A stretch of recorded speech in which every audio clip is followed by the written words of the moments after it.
America ప్రభుత్వ అంతర్గత రహస్యాలను తెలుసుకునేందుకు ఆ దేశ కాంగ్రెస్ నాయకులను కూడా చైనా వదిలిపెట్టడం లేదు. ఏకంగా అత్యంత కీలకమైన ఇంటెలిజెన్స్ కమిటీ సభ్యుడినే డ్రాగన్ టార్గెట్ చేసిన విషయం తాజాగా వెలుగులోకి వచ్చింది. అమెరికా చట్టసభ మాజీ సభ్యుడు ఎరిక్ స్వాల్వెల్కు సంబంధించిన రహస్య ఫైల్స్ను ట్రంప్ యంత్రాంగం తాజాగా బహిర్గతం చేసింది. చైనాకు చెందిన ఓ మహిళ గతంలో ఆయనను హనీ ట్రాప్లోకి లాగినట్లు FBI బట్టబయలు చేసింది. 2013లో చట్టసభకు ఎన్నిక కావడానికి ముందు ఎరిక్ను అమెరికాలో క్రిస్టిన్ ఫాంగ్ అనే చైనా మహిళ కలిసింది.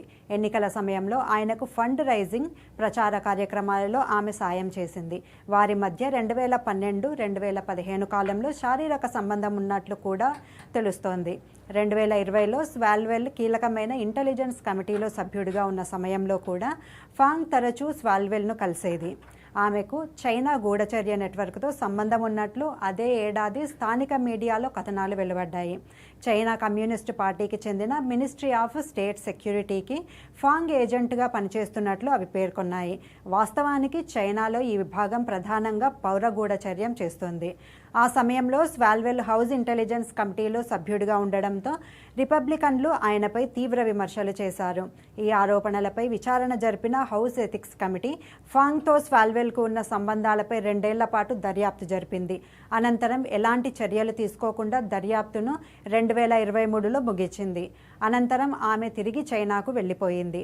ఆ విషయంపై తాజాగా దర్యాప్తు చేపట్టిన FBI అమెరికా రాజకీయాల్లో ఎదిగే అవకాశం ఉన్న నేతలకు వలపు వల విసిరి వారి నుంచి ప్రభుత్వానికి సంబంధించిన సమాచారాన్ని సేకరించడానికి ఆమెను చైనానే పంపినట్లు తేల్చింది. ఆ సమయంలో కేవలం స్వాల్వెల్తో మాత్రమే కాకుండా పలు రాష్ట్రాల మేయర్లతోనూ ఆమె సంబంధాలు కొనసాగించినట్లు పేర్కొంది. అయితే ప్రభుత్వానికి చెందిన ఏదైనా సమాచారాన్ని ఆమె సంపాదించారా అనే విషయంపై స్పష్టత రావాల్సి ఉంది. కాగా తనపై లైంగిక ఆరోపణల నేపథ్యంలో స్వాల్వెల్ 2026 ఏప్రిల్ 14న చట్టసభ సభ్యత్వానికి రాజీనామా చేశారు.